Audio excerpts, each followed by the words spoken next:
কি হে বিনোদ, তোমার তো দেখি কোনো খোঁজ খবর নেই গো। বলি হারিয়ে টারিয়ে গিয়েছিলে নাকি? কোথায় আর হারাবো দাদা, কোথাও গিয়ে কি আর শান্তি আছে?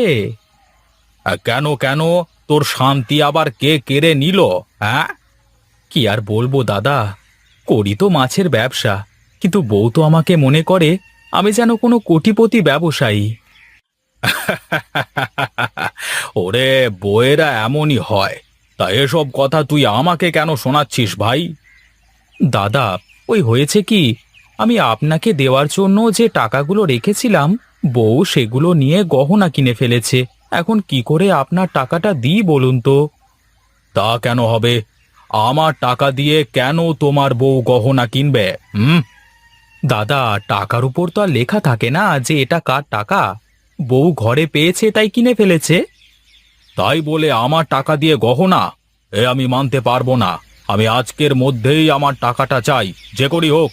তা না হলে তোমার সাথে সব ব্যবসা বন্ধ। এ কথা বলবেন না দাদা, আপনি এ কথা বললে যে আমাকে বউটাকে নিয়ে রাস্তায় নামতে হবে।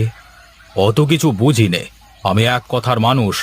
যা বললাম তাই করোগে গিয়ে।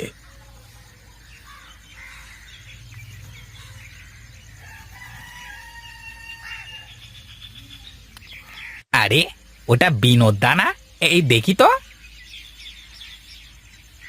আরে তাই তো, এটা তো আমাদের বিনোদ দা। ও বিনোদ দা, আরে ও বিনোদ দা। কি রে জগাই, তুই? হ্যাঁ গো হ্যাঁ, আমি। তা তুমি এই ভর দুপুরে এখানে বসে কি করো? হ্যাঁ, তা ঘুম পেলে বাড়িতে গিয়েও তো ঘুমাতে পারো নাকি? বাড়িতে গেলে কি আর আরামে ঘুমাতে পারবো রে? তার চেয়ে এখানেই ভালো আছি। তা তুই যাচ্ছিস কোথায় শুনি? আমার আর কি কাজ, যাই এদিকে একটু কোথাও ঘুরে আসি। আরে যাবি যাবি, একটু বস দেখি। দুই ভাই মিলে একটু গল্প করি। ঘুম তো ভেঙেই গেল।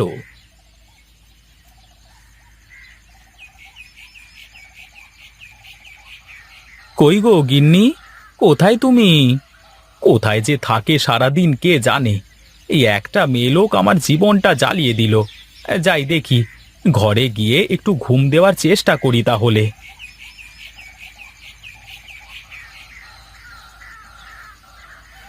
বাহ বাহ বাহ বাহ বাহ বাহ!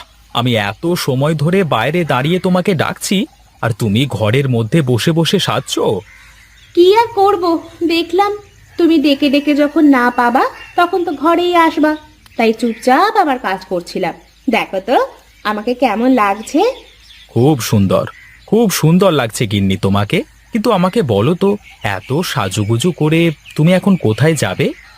ও মা, কোথাও গেলেই যে সাজতে হয়, না গেলে যে সাজতে নেই, এ কথা তোমাকে কে বলেছে শুনি?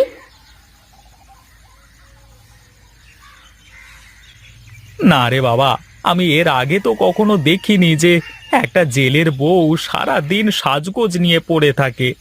আমার জীবনটা শেষ হয়ে গেল রে।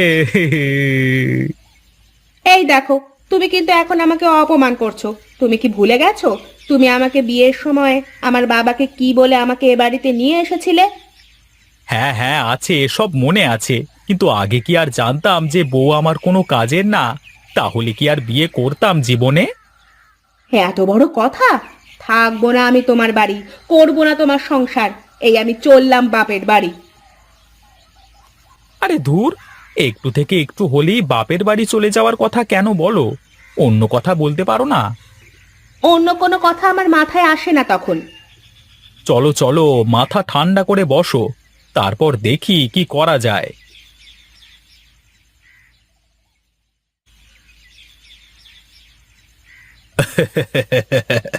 দেখ দেখ রামু, দেখ চিংড়িগুলো কেমন তাড়াতাড়ি বড় হচ্ছে।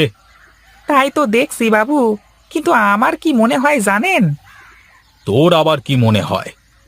এবারে ঘেরের চিংড়িগুলো বোধহয় আপনার কপালে নেই কো। কেন কেন, এ কথা বলছিস কেন? কেন আবার? বর্ষাকাল চলে এসে, তারপর আবার ঘেরের পানি বেরিয়ে যাচ্ছে। যদি ভারী বৃষ্টি হয় তাহলে তো ঘর ভেঙে সব চিংড়ি সারা মাঠে ছড়িয়ে পড়বে। তা তো কথা মন্দ বলিসনি রামু। তাহলে কি করা যায় বলতো দেখি। আমার তো তেমন কোনো বুদ্ধি নেই কো, তবে আপনি বললে আমি ভেবে দেখে আপনাকে কইব। বেশ বেশ বলিস তাহলে। নে এখন চল, আমার আর দাঁড়াতে ভালো লাগছে না।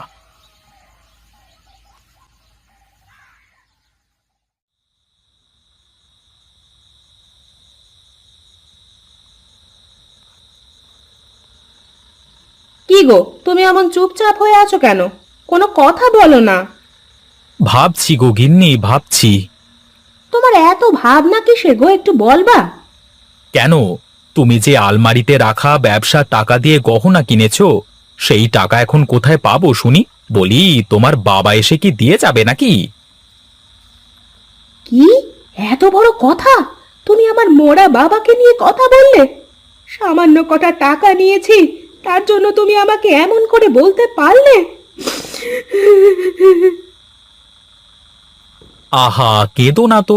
এখন আমাকে একটা বুদ্ধি দাও দেখি। কাল তো হারান্দাকে তার মাছের সব টাকা ফেরত দিতে হবে। এখন আমার কাছে কোনো টাকা পয়সা কিছুই নেই। আমার না মাথায় একটা বুদ্ধি আছে। কি বুদ্ধি? বলো তো দেখি, আগে শুনি।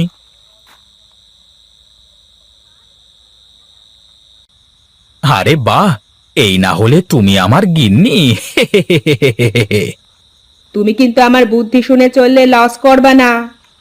ঠিক আছে, সেই সব কালই দেখা যাবে। তুমি তাহলে এক্ষুনি ঘুমাও, আমি গিয়ে আমার কাজ সেরে আসি।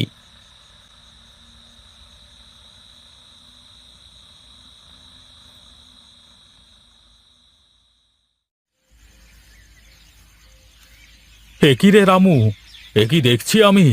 আমার যে সারে সর্বনাশ হয়ে গেল রে। বাবু, গরিবের কথা বাসি হলেও মিষ্টি লাগে। আমি তো কালই আপনাকে বলেছিলাম। কালই তো বললি, কিন্তু এসব করতে তো সময় লাগে নাকি? এখন দেখ দেখ, হারামজাদা বিনোদ ওর জমিতে কেমন জাল দিয়ে ঘিরেছে। হায় হায় রে, আমার ঘেরের সব চিংড়ি এখন বিনোদের জমিতে। সে কি দাদা, আপনার মুখখানে এমন মলিন হয়ে আছে কেন? কি হয়েছে? কি হয়েছে? বলি, চালাকি করবার আর জায়গা পাও না, তাই না? দেখেছেন দাদা, আপনার সামনে কেমন আমাকে কথা শোনাচ্ছে। কথা শোনাবে না তো কি করবে শুনি? তুই চালাকি করে আমার ঘেরের সব চিংড়ি তোর জমিতে আটকে রেখেছিস। কি যে বলেন! কি হলো? আমি হাসির কি বললাম যে তুই আমার কথা শুনে হাসতে শুরু করলি? আমাকে কি তোর জোকার মনে হয় নাকি? না দাদা, তা কেন হবে? আমি কি আপনাকে তা মনে করতে পারি বলেন? তোর সব বুদ্ধি আমার সামনে ধরা পড়ে গেছে বিনোদ। তুই আজকের ভেতরে আমার সব টাকা দিবি, তা না হলে কাল সকালে আমি তোর বাড়িতে গিয়ে তোকে ঘাড় ধরে বাড়ি থেকে তাড়িয়ে দেব, এই বলে দিলাম।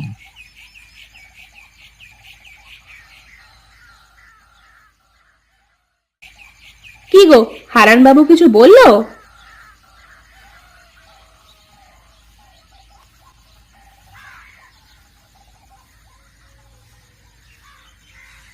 ওগো, কি হলো?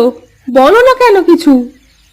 কি আর বলবো, হারানবাবু বলল আজকের ভেতরে মাছের সব টাকা না দিতে পারলে কাল সকালে লোকজন নিয়ে আসবে, তারপর আমাদের বাড়ি থেকে ঘাড় ধাক্কা দিয়ে বের করে দেবে। আমার মাথায় আর একটা বুদ্ধি আছে, তুমি যদি শোনো তাহলে বলতে পারি। তোমার কথা শুনেই তো আজ আমার এমন দশা, এখন আবার নতুন করে বুদ্ধি দিতে চাচ্ছ?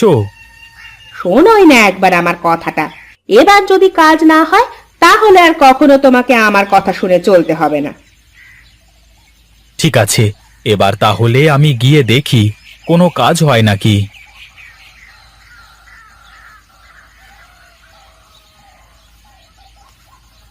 ঠিক আছে, তবে এটাই তোর শেষ কথা। কি বলবি বলে ফেল। আপনি তো আমার পুরো কথা না শুনে চলে আসলেন। আসলে হয়েছে কি, আমি তো আমার জমি ঘিরেছিলাম ওখানে চাষ করবার জন্য, কিন্তু ঘের ভেঙে যে সব পানি আমার জমিতে যাবে তা আমি জানতাম না। এই মোদ্দা কথাটা কি বলতে চাস, খুলে বল তো দেখি। আসলে দাদা, ঘেরের চিংড়ি তো আমার না, ওগুলো আপনারই। তাই যদি আপনি বলতেন, আমি আমার জমি থেকে সব চিংড়ি ধরে বিক্রি করে আপনাকে দিয়ে দিতাম। সত্যি বলছিস তুই? আমার তো বিশ্বাসই হচ্ছে না। দাদা, আমি গরিব হতে পারি, কিন্তু লোভী না। তুই সত্যি খুব ভালো ছেলে রে বিনোদ। আমি না বুঝে তোকে বকেছি। এখন থেকে তুই আমার সাথে এক হয়ে ব্যবসা করবি। আর হ্যাঁ, এখন থেকে তোর জমি আমার ঘেরের সাথে জুড়ে বড় করে ঘের বানাবো। ঠিক আছে দাদা, এত বড় ঘেরে যদি আমরা চিংড়ি চাষ করতে পারি তাহলে তো লাভ আর লাভ শুধু। কিন্তু তার আগে এবারের মতো যাতে ঘের না ভেঙে যায় তার ব্যবস্থা করতে হবে। আপনি কিছুই চিন্তা করবেন না দাদা, আমি সব ব্যবস্থা করে ফেলবো। এখন তাহলে আমি যাই।